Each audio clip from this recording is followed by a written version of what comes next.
Welcome to the Note to Self podcast. I'm your host, Zoe. I'm a certified professional life coach, serial entrepreneur, verified YouTuber, and published author. On this podcast, you can expect actionable tips, reflections, and inspiration to live your best, most fulfilling life. So, let's get started. Hello, everyone. Welcome back to another episode of Note to Self. Today, I want to talk about how sometimes the things that we carry, or perhaps the thoughts that we think about ourselves, aren't always ours. And I'm going to get a slightly esoteric in here because I'm going to be talking about past lives and epigenetics. If you have not heard about these concepts or these worlds, just keep an open mind as I begin to tap into them and expand things for you today because they can be incredibly insightful and incredibly liberating, especially when it comes to the self-development work. And what I find is that it just makes sense. A lot of things just start to make sense when I open myself up to these concepts. So, epigenetics, for example, and I would like to recommend a book here that's called It Didn't Start With You by Mark Wolin. So, this goes into how the experiences of our ancestors and naturally our parents, like the trauma that they experienced, if they didn't heal or clear that trauma to some extent, it can live inside of us. It can live inside of us. And that's why we do this work, right? We clear ourselves, we heal ourselves. And when we do that, we're actually healing the past, the present, and the future generations to come. So, understanding and perhaps diving into epigenetics, if that's something that sounds exciting and expansive to you. For me, it's shifted so much in my life. It made a lot of different things make sense as well for me in regards to plant medicine work and the work that I've specifically done with ayahuasca, because I noticed that there was a lot coming to the surface to be cleared that wasn't actually mine. And it was quite interesting how when you might see different patterns in yourself and wondering, well, where does that come from? And feast or famine is something that I've talked about on this podcast a couple of times. And it's a pattern that I've seen in money, but it could be a pattern that could exist anywhere in your life, right? Maybe you feel like you've got lots of friends and lots of social gatherings, and then maybe you feel like nothing's going on and you're feeling lonely and sad. Sometimes these emotions, sometimes these patterns originated before we were even incarnated on planet Earth. Okay, so in understanding that not everything is yours, not everything that you might be carrying is yours, can offer you more permission to let it go, to release it, to decide it doesn't get to be yours because it never was. And I'm going to share a couple of stories for you today in regards to past lives. So, past lives is another side of this. I would say epigenetics is one, and I just introduced that to you, and I'll perhaps dive into it. Actually, I probably will dive into it more in the future, but today I really want there to be a focus on past lives because I got two stories to bring to the table about how understanding past lives helped me understand that some of the patterns or the thoughts or the feelings that I was experiencing in this reality as Zoe wasn't actually mine to carry anymore. And bringing light to that and bringing awareness to that allowed me to set these things down, release them much easier. So, the first story that I want to share is from an ayahuasca ceremony. And I was having a consulta experience with Madre, Mother Ayahuasca. And so this is when you have the opportunity to ask her questions where you're in conversation with her. So I was asking a few different questions about my life. And at this point in my life, I had some burning questions about my relationship with finances and specifically student loan debt and the heaviness that that had on me as a person. And energetically, I could just feel it. Like I just felt like that student debt was in the background of everything that I was doing. As you guys know, I recently launched Opulence, so I did speak a lot about my relationship with money and things that I've learned, and specifically debt. But I want to dive into this aspect of things, which started to create a big shift for me, and that was past life connection. So when I asked that question to ayahuasca, she immediately brought me back into a past life where I was working in a mine and the mine collapsed while I was inside of it. And I found myself in a small crevice. And this is a previous version of myself. I was male. I believe I was late 40s. I don't know where in the world I was, but she showed me this, and I was feeling very claustrophobic. I was feeling like the world was coming down on me. I felt an immense amount of heaviness, right? Very similar to how I just described how the debt in my life had felt. This heaviness, this feeling like I was never going to be able to overcome it. I was never going to be able to make it to the surface.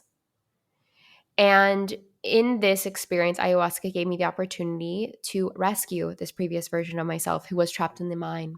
Because what I was also able to see was that above ground, where my home was in that life, was a family who was actually waiting at the dinner table for me and had no idea that I was trapped underground in this mine and was most likely going to be left to die there.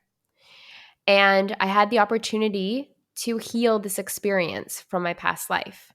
So, in ceremony, if you guys haven't had that experience with plant medicines or psychedelics, sometimes you get the opportunity to really see and understand that time doesn't exist and you can heal things across dimensions.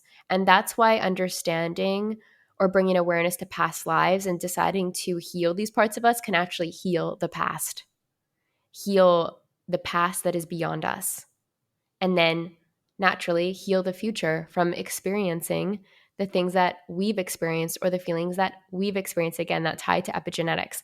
So, in this experience of giving my previous life self the opportunity to make it out of the mine, right? I naturally just sent him so much love and transmuted the heaviness that was above and brought this individual back up to have dinner with their family. And who knows if that actually happened, right? But it felt incredibly real in ceremony. It felt incredibly real. And I literally felt a change or a transformation happen on a cellular level in that experience. And I'm sharing this with you today because I recently was a part of my friend Stephanie's integration program. And I'll be linking that down below if integration is something that you guys are looking for more support in or you're curious about. But I was part of an interview for that program. And I just felt called to share that story. And it was quite transformative for Stephanie. So that's why I decided to share it with you guys here today. And then there's another story that I just feel called to share as well in regards to past life and how this shifted things for me. I want to say that after I came out of that ceremony, it was only a couple months later in which I paid off all of my student debt very, very magically. It's literally got paid overnight. And so I don't believe that that is a coincidence either. But I've had experiences with past lives and understanding them more so in my waking life without psychedelics and plant medicine. And one is that I was seeing this guy for a year and a half when I lived in Toronto. And every time that we would hang out, I mean, there was naturally resonance with him. It was definitely a trauma bond. There was definitely layers to that. There was definitely a lot of lessons there that felt very intense for me at the time. I got very well aware of attachment styles and my abandonment wound and all of that jazz. So it was a very powerful time for transformation and growth. Anyways, but when I was seeing him, when we were dating each other, every time they would hang out, like every time, like let's say, for example, he came to my place and we'd have dinner, we'd watch a movie, every time that he would leave, it felt like a part of me felt like he was going to never come back, like he was going to leave forever.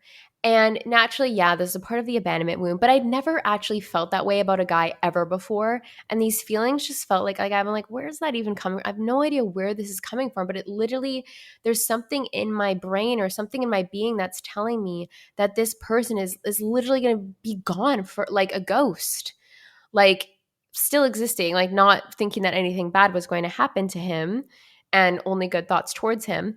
But it literally felt like I worried that I would never see him again. It was this I may never see him again. And I was so confused about that for quite some time until I had a past life regression with Vivian Osal. I'll leave her link down below too. She also does like past life regressions on Zoom, which is incredible. And that's where I've actually had the deepest experiences was actually on Zoom, because I think there's something to be said about being in the comfort of your own home and being able to relax more into hypnosis. But anyways, what I found in this past life was that this guy that I was seeing was actually my dad. He was actually my father in a past life. And what had happened was one day, like there was sort of this awareness that my father, like he would go away on these fishing trips. I lived in Scandinavia, and he would go away on these fishing trips. And I knew he was visiting another village. Like there was just, I was very intelligent in this life. Like I was very smart and like savvy. And I knew that my dad had a mistress, if you will. And I believed that he had another family.